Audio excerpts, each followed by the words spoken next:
everyone, welcome or welcome back to Suvi's Hair Care channel. Today I'm showing you how to make a smooth natural flaxseed gel using just a quarter cup of flaxseed and 2 cups of water. So here I am pouring 2 cups of water into my pot on the stove, and I'm now going to bring the water to a boil. And now that the water is boiling, I add 1/4 cup of flax seeds into my pot, and I'm going to bring it to a gentle boil on medium heat.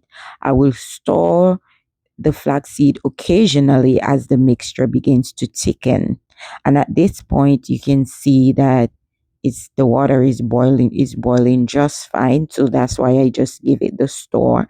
And this point now, it's my 7 minute.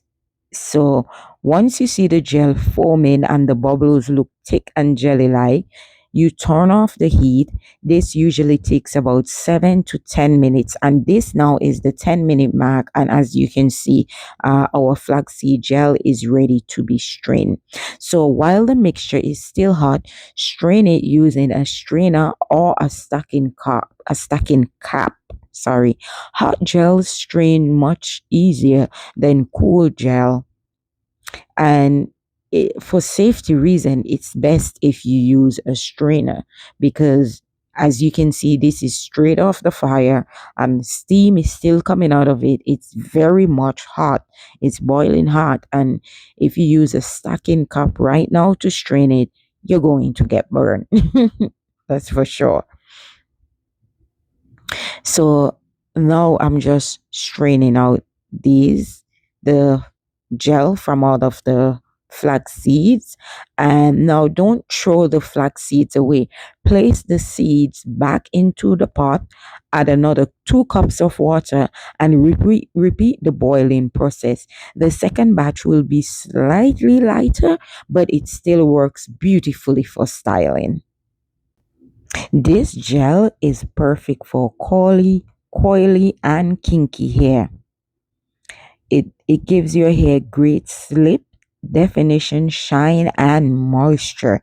So this is the second batch. It's finished. So after straining my second batch of flaxseed gel, this is the result. As you can see, it's thick and it's, yeah, the jelly is, it's gelling. Now that it's cool and everything, I just add my preservative inside of it. So you let your gel cool completely. You can add essential oils inside of it, or you can add at this point you can add your preservative if you want to extend the shelf life. If you're not adding any preservative, you put it in the fridge. It will last 1 to 2 weeks, or you use the amount that you want to use now, and you put the rest inside of the freezer. So now I just pour it over into my container that I'm going to store my gel in. And that's how you make your homemade flaxseed gel. It's affordable, it's natural, and it's perfect for curl definition, twist out, slick styles, and moisturizing your hair. Guys, don't forget to like, comment, and subscribe for more DIY hair recipes.